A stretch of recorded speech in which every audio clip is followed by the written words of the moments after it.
കൗതുകമുള്ളൊരു വാർത്ത ഇന്നത്തെ പത്രങ്ങളിൽ കണ്ടു. ഗാന്ധിയെ കൊന്നത് നെഹ്റുവാണ്. വെറുതെ വഴിയെ പോയ ആരും പറഞ്ഞതല്ല. കർണാടകയിലെ ഒരു BJP MLA ബസന്ത് ഗൗഡ പട്ടീൽ, കുറച്ചുകൂടെ എന്തൊക്കെയോ പേരുണ്ട്, അയാൾ പറഞ്ഞതായി ഇന്ന് പത്രങ്ങളിലുണ്ട്. അപ്പോൾ ഇതങ്ങനെ വേണമെങ്കിൽ നമുക്ക് തള്ളിക്കളയാം. പക്ഷേ ഗാന്ധി വധം അത്ര നിഷ്കളങ്കമാണോ? കാരണം ഞാൻ മുമ്പ് നമ്മുടെ TGയുമായി ഒരു വീഡിയോ നമ്മൾ ചെയ്തിട്ടുണ്ട്. ഗാന്ധിയുടെ നെഞ്ചത്ത് എത്ര വെടിയുണ്ട തറച്ചു, എത്ര വെടിയൊച്ചകൾ കേട്ടു, ഇത് തമ്മിലൊരു ബന്ധമുണ്ട് എന്നാണ് ആ വീഡിയോയുടെ സംഗ്രഹം. 2023 ജനുവരി 30 നമ്മൾ ചെയ്ത വീഡിയോ ആയി, സെർച്ച് ചെയ്താൽ കിട്ടും. പക്ഷെ അത് വെച്ച് കണക്ട് ചെയ്യുമ്പോൾ ബസന്ത് ഗൗഡ പട്ടീൽ എന്ന് പറഞ്ഞ BJPക്കാരൻ വെറുതെ പറഞ്ഞതാണോ? നെഹ്റുവിനെ കണക്ട് ചെയ്യാൻ മാത്രമുള്ള എന്തെങ്കിലും ഉണ്ടോ? അല്ല, നെഹ്റുവിനെ ബന്ധപ്പെടുത്തുന്നതിൽ തെറ്റൊന്നും ഉണ്ടെന്ന് എനിക്ക് തോന്നുന്നില്ല. കാരണം നേരത്തെ ഞാൻ നെഹ്റു വന്ന് വെടിവെച്ചു എന്ന് പറയുന്നില്ല. അതെ, കാരണം എന്താണെന്ന് വെച്ചാൽ ഈ സ്റ്റാൻലി വോൾപ്പർട്ടിൻ്റെ 9 Hours to Rama എന്ന് പറഞ്ഞൊരു പുസ്തകം ഇന്ത്യയിൽ നെഹ്റു നിരോധിച്ചതിനെ പറ്റി മുമ്പ് നമ്മൾ ചർച്ചയിൽ പറഞ്ഞിട്ടുള്ളതാണ്. ആ പുസ്തകം നിരോധിച്ചതിൻ്റെ കാരണം ഈ സംശയത്തിൻ്റെ കുന്തമുന നെഹ്റുവിലേക്ക് നീളുന്നു എന്നുള്ളത് കൊണ്ടാണ്. അപ്പോൾ ആ സിദ്ധാന്തം നമുക്ക് തള്ളിക്കളയാൻ പറ്റില്ല. പക്ഷേ എവിടുന്നൊക്കെയുള്ള കേട്ടറിവ് കൊണ്ട് ഈ MLA പറയുന്നത് അബദ്ധമായിപ്പോയി. ഈ വെടിയുണ്ടകളുടെ എണ്ണവും കാര്യങ്ങളും വിടുവായുത്തമാണ്. കാരണം ബസന്ത് ഗൗഡ പട്ടീൽ യത്നാൽ ഇന്നലെ പറഞ്ഞത് ഈ ബലഗാവിയിൽ മുമ്പ് ഒരു കോൺഗ്രസ് സമ്മേളനം നടന്നതിൻ്റെ ഈ ശതാബ്ദി ഇപ്പോൾ കോൺഗ്രസ്സുകാർ കൊണ്ടാടാൻ പോകുന്നുണ്ട്. ആ പശ്ചാത്തലത്തിലാണ് ഈ നെഹ്റുവിനെ പറ്റിയൊക്കെ ഇങ്ങനെ പറഞ്ഞത്. 3 വെടിയുണ്ട ഉണ്ടായിരുന്നു ഗാന്ധിയുടെ ശരീരത്തിൽ. ഈ MLA പറയുക, ഈ ശരിയായ ഭാഗം ഞാൻ പിന്നെ പറഞ്ഞോളാം. 3 വെടിയുണ്ട ഉണ്ടായിരുന്നു. 1 ഗോഡ്സെ അയച്ചുള്ളൂ. MLA പറഞ്ഞു ഗോഡ്സെ 1 വെടിവെച്ചുള്ളൂ, 3 വെടിയുണ്ട ഉണ്ടായിരുന്നു, ബാക്കി 2 ആരയച്ചു എന്നാണ് MLA ചോദിക്കുന്നത്. തെറ്റാണത്.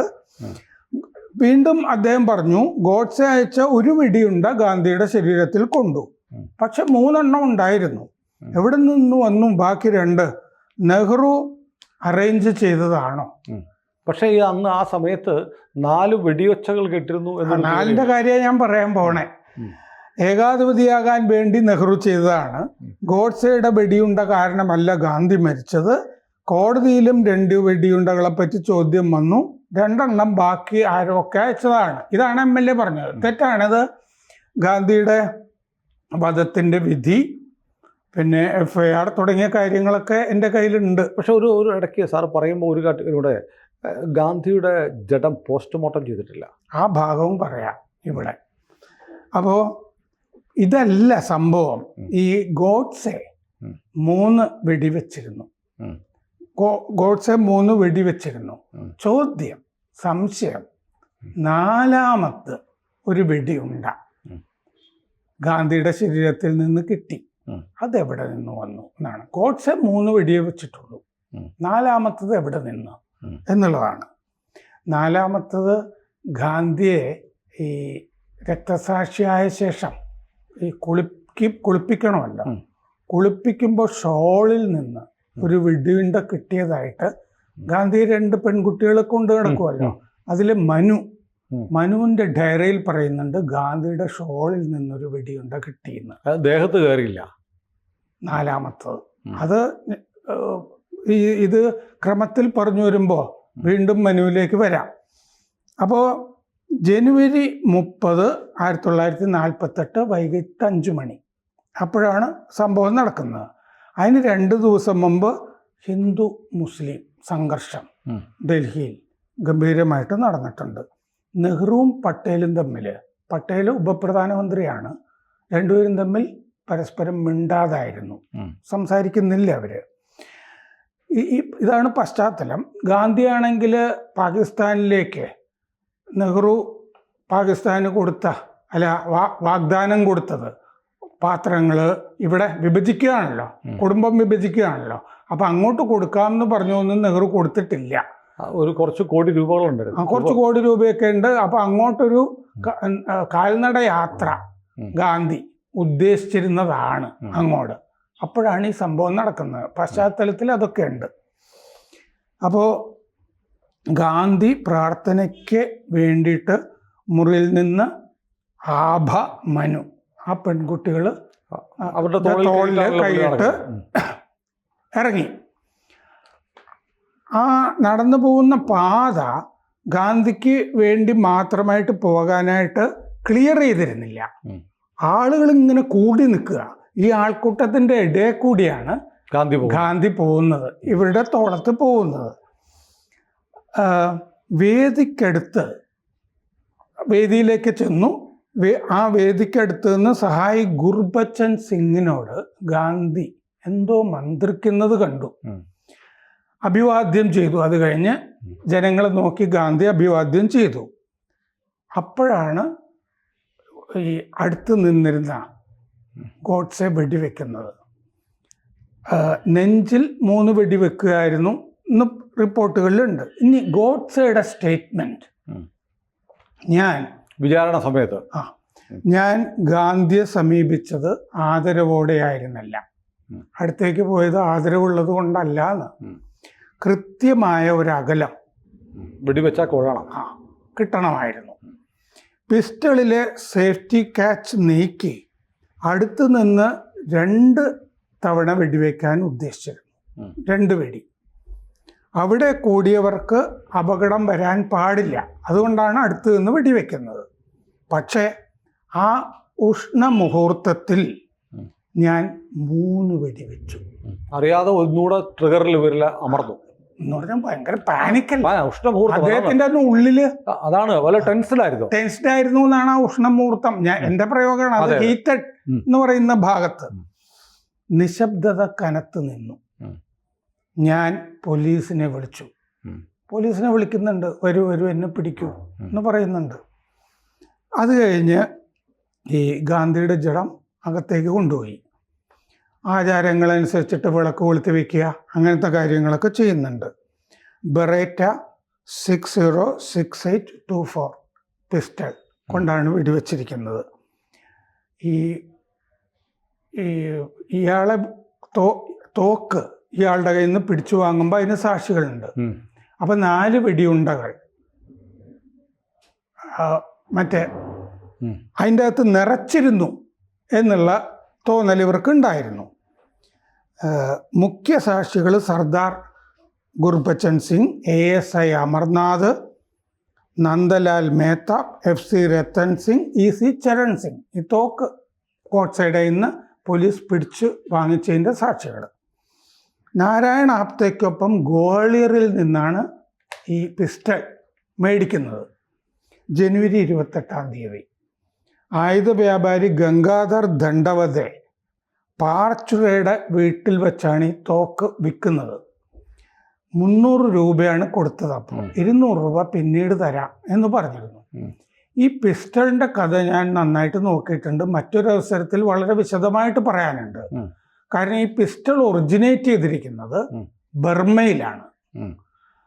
ഈ ബെറേറ്റ എന്നൊക്കെ പറഞ്ഞ് മലയാളത്തിന് നോവലൊക്കെ വന്നിട്ടുണ്ട്. ഈ മറ്റേ ഹിന്ദുത്വ ശക്തികൾക്കെതിരെയുള്ള നോവലാണ്. അപ്പം ഈ തോക്ക് എന്തോ മഹത്വപൂർണമാണെന്നുള്ള മട്ടിലാണ്. അതിൻ്റെ ശരിയായ കഥയിൽ പറഞ്ഞിട്ടില്ല. ഈ ബെറേറ്റ പിസ്റ്റൾ അത് ഒറിജിനേറ്റ് ചെയ്തിരിക്കുന്നത് ബർമയിലാണ്. ബർമയിലെ ഒരു ബ്രിട്ടീഷ് ഭടന്റെ കയ്യിലുണ്ടായിരുന്ന ബെറേറ്റ തോക്കാണിത്.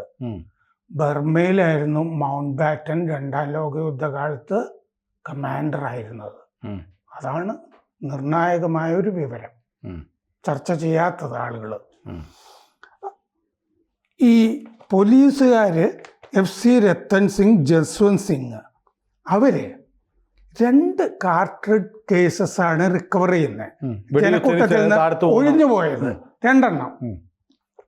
അപ്പോൾ 2 വെടിയുണ്ടകളെ പറ്റി വിവരമായല്ലോ.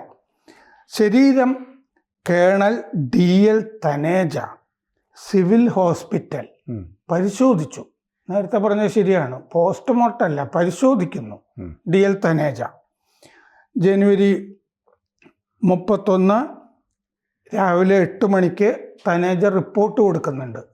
ബോഡി ഒട്ടും പരിശോധിച്ചിട്ടില്ല എന്നുള്ളതല്ല, തനേജ അല്ല, പരിശോധിച്ചു. അങ്ങനത്തെ പരിശോധന പോരല്ലോ. പോരാ പോരാ പോസ്റ്റ്മോർട്ടം ചെയ്യണം. രാജ്യത്തെ നിയമം അതാണ്. അതെ, ബ്രിട്ടീഷുകാരുടെ കാലം മുതൽ അതാണ് നിയമം. അതെ. അപ്പോൾ 8 മണിക്ക് അദ്ദേഹം റിപ്പോർട്ട് കൊടുത്തു. വലത്തെ നെഞ്ചിൽ വെടിയുണ്ട. അത് അകത്ത് കയറി. അത് ഗാന്ധിയുടെ ശരീരത്തിൻ്റെ അകത്ത് ആ വെടിയുണ്ട ഉണ്ടായിരുന്നു, കുടുങ്ങിക്കിടന്നു ഒരെണ്ണം ശരീരത്തിൻ്റെ അകത്ത്. പി ജയരാജൻ്റെ ശരീരത്തിലൊക്കെ ഇല്ലേ, അങ്ങനെ അകത്ത്. അരക്കെട്ടിൽ വലത്ത് 2 ദ്വാരം ഉണ്ടായിരുന്നു. അപ്പം 3 വെടിയുണ്ട പുറത്തു പോയി, തുളച്ച് പുറത്തു പോയി. അതിൻ്റെയാണ് 2 കേസ് കിട്ടിയത്. 2 അപ്പം 3 വെടിയുണ്ട. ഗോഡ്സെ പറഞ്ഞത് ഞാൻ 3 വെടി വെച്ചു എന്നാണ്. 3 ആയല്ലോ. എബവ് നേവൽ എന്ന് പറഞ്ഞിട്ടുണ്ട്, 1 ദ്വാരം.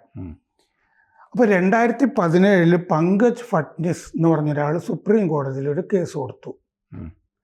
4 വെടിയുണ്ട ഉണ്ട്. അന്ന് 4 വെടിയുണ്ടകളുടെ ശബ്ദം കേട്ടതായിട്ട് 4 വെടിയൊച്ച കേട്ടു. വെടിയൊച്ച 31-ാം തീയതിയിലെ പത്രങ്ങളിൽ വന്നിട്ടുണ്ട്. ആ പത്രങ്ങളുടെ ക്ലിപ്പിങ്ങുകൾ ഈ ഫട്നിസ് ഹാജരാക്കി. ഈ ക്ലിപ്പിങ്ങൾ നമുക്കും കാണാം, ഇപ്പോൾ അവൈലബിൾ ആണ്. അഭിനവ് ഭാരതിൻ്റെ സഹസ്ഥാപകനായിരുന്നു അദ്ദേഹം. 4മതൊരു വെടിയുണ്ട അപ്പോൾ ഗോഡ്സെ അല്ല വെച്ചിരിക്കുന്നത്. 4മതൊരു വെടിയുണ്ട ഉണ്ടെങ്കിൽ അത് ഗോഡ്സെയുടേതല്ല. കാരണം ആ 3 കിട്ടിയല്ലോ. അപ്പോൾ മാധ്യമ റിപ്പോർട്ടുകൾ 4. ഡോൺ പത്രം, റോയിട്ടേഴ്സ്. ഡോൺ പാകിസ്ഥാനിലെ പത്രമാണ്. അതെ, ഇപ്പോഴത്തെ പാകിസ്ഥാൻ. അന്ന് പോത്തൻ ജോസഫ് എഡിറ്റർ ആയിരുന്നല്ലോ. ജിന്ന തുടങ്ങിയതാ പത്രം. ടൈംസ് ഓഫ് ഇന്ത്യ, ലോക് സത്ത. 4 വെടിയുണ്ട, 4 വെടിയൊച്ചകൾ എന്ന് റിപ്പോർട്ട് ചെയ്തിട്ടുണ്ട്.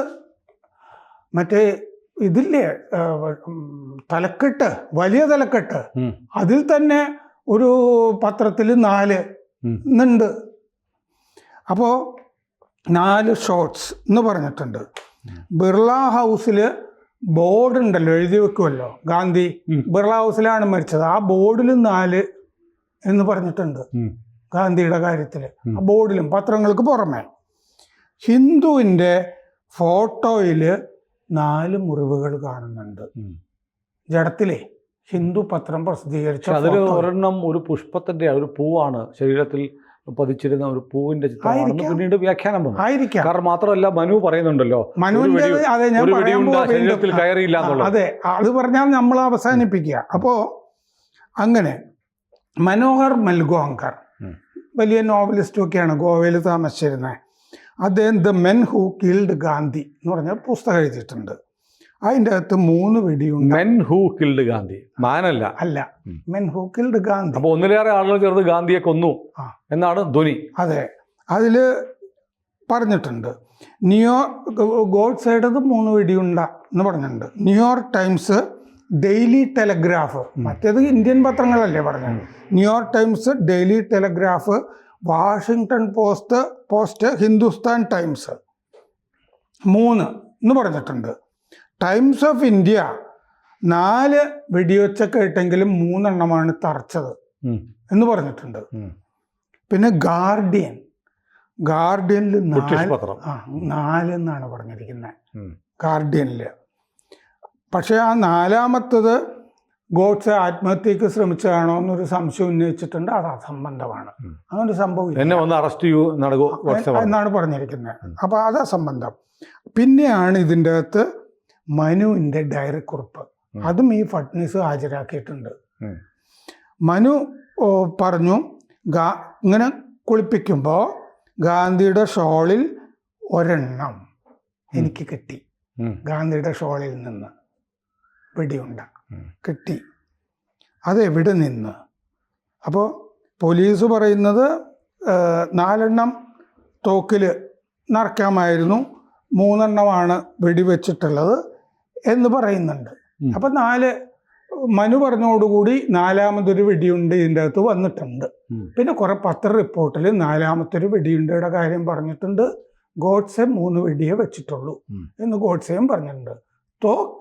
തോക്കിൽ 4-7 തിര നിറയ്ക്കാവുന്ന തോക്കായിരുന്നു.